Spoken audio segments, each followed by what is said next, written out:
Une fois encore, Apple déçoit les geeks. Pas de nouveautés fracassantes annoncées hier soir par Tim Cook, le PDG, lors de cette keynote, pourtant suivie sur Internet par des millions de fans à travers le monde.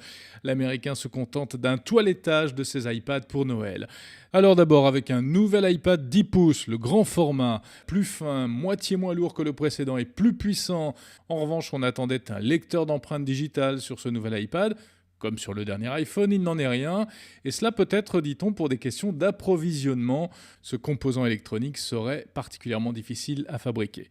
Un nouvel iPad rebaptisé iPad Air, comme l'air qui nous entoure, histoire de souligner la légèreté du produit, et aussi, tout comme l'ordinateur MacBook Air de la même marque.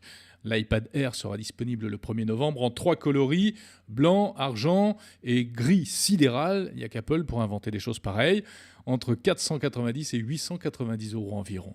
Autre nouveauté pour les fans de la marque à la pomme, un nouvel iPad mini, donc c'est le plus petit, 7 pouces, doté désormais d'un écran Retina, c'est-à-dire de haute définition, la même qualité que sur tous les autres iPads, enfin les plus récents. Apple ne pouvait pas faire moins. Rien de spectaculaire donc, mais il est vrai qu'aujourd'hui Apple ne cherche plus à faire du spectaculaire, juste à fabriquer des produits qui correspondent réellement aux attentes des clients, un peu comme ces films qui ne plaisent pas aux critiques mais qui font des millions d'entrées. La marque à la pomme revendique 170 millions d'iPads vendus à ce jour.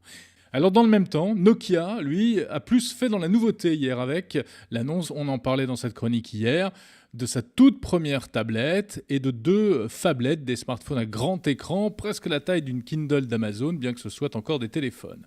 Il est vrai que Nokia, malgré son partenariat avec Microsoft, et même un mariage en cours, Nokia reste loin derrière Apple en termes de vente et peut donc se permettre et doit même innover tous azimuts. Bref, Apple, Nokia, Microsoft, plus également tous les produits Android disponibles. On peut dire que la guerre des tablettes est bel et bien déclarée et elle sera terrible à Noël. Rappelons que les ventes de tablettes ont dépassé celles des ordinateurs. Ça ne veut pas dire que les tablettes vont remplacer les ordinateurs, mais cela signifie qu'elles ont désormais une place incontournable dans le paysage high-tech.